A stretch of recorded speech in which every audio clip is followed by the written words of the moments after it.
Hi hello नमस्कार, स्वागत आहे तुमचे माझ्या मिनी ब्लॉगमध्ये. तर बघा, छान मी असं सकाळची आवरून घेतलं, त्यानंतर देवपूजा वगैरे करून घेतली. त्यानंतर म्हटलं छान अशी भाजी वगैरे बनवून घेतली. त्यासाठी मला गवारीची भाजी बनवायची होती. गवारी काल संध्याकाळीच निवडून ठेवली होती बघा. तर काल संध्याकाळीच भाजी तयार करून घेतल्यामुळं सकाळी फारसा वेळ जात नाही, त्यामुळं मग संध्याकाळचीच निवडून वगैरे ठेवली होती. सकाळी छान मग अगदी जिरं लसूण आणि हळदीची छान फोडणी दिली. त्यानंतर गवारी थोडी तेलात छान अशी परतून घेतली ना, गवारीची चव वगैरे छान येते, त्यामुळे भाजीचा रस्सा पण मस्त होतो. अशा प्रकारे छान अशी भाजी वगैरे बनवून घेतली होती. त्यानंतर थोडं तिखट आणि कोथिंबीर वगैरे ॲड केली आणि थोडंसं पाणी टाकून शिजवून घेतलं होतं. अगदी मस्त अशी भाजी तयार झाली होती. अशा पद्धतीने पातळ भाजी बनवून घेतली होती. त्यानंतर अर्जांच्या टिफिनसाठी एका टोमॅटोची चटणी बनवून घेतली होती. ती काही भाजी शेअर केली नाही. तर आय होप तुम्हाला माझे व्हिडिओ आवडत असतील.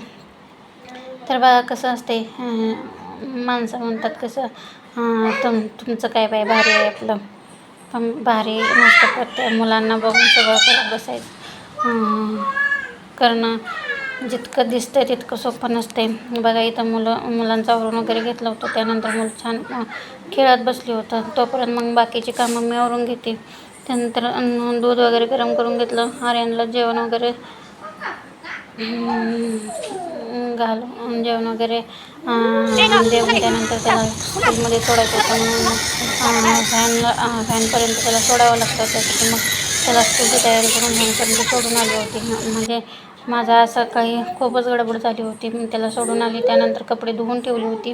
ते सुकायला टाकायला पण वेळ नव्हता, म्हणून परत त्याला सोडून आल्यानंतर परत सुकायला टाकली होती बघ. अशा प्रकारे धावपळ होते खूप. माणसांना दिसतं म्हणजे तुमचं लाईफ अगदी खूप भारी आहे असं वाटतं, पण खरं तर ज्याला जे अनुभवायला येतं नाही तेच खूप काय म्हणतात तसं असतं. ज्या अनुभवाला येतं तेच खरं असतं. बाहेरून सगळे डोंगर साजरे असतात. आय होप तुम्हाला माझा व्हिडिओ आवडला असेल.